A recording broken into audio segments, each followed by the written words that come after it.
Welcome to another episode of How to Make. Today we're going to learn how to make grilled cheese. First thing we need to do is gather our supplies. We'll need a non-stick frying pan, butter knife, and spatula. For our ingredients, we'll have bread, butter, and my favorite, Munster cheese. Let's cook. First thing you'll want to do is butter your bread. The trick here is to make sure to get butter evenly spread throughout the slice.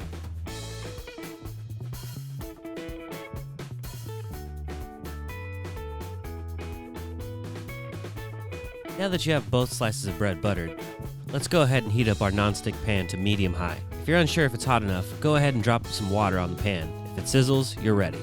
We'll put the first slice down, then the cheese, followed by the second slice on top. Key here is to listen to the sound. Once you hear the sizzling stop, then you know it's time to flip.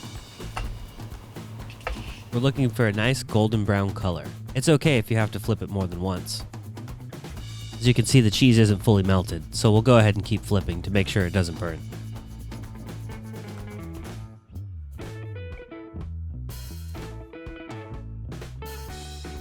Go ahead and cut it into triangles. And there you have it, grilled cheese.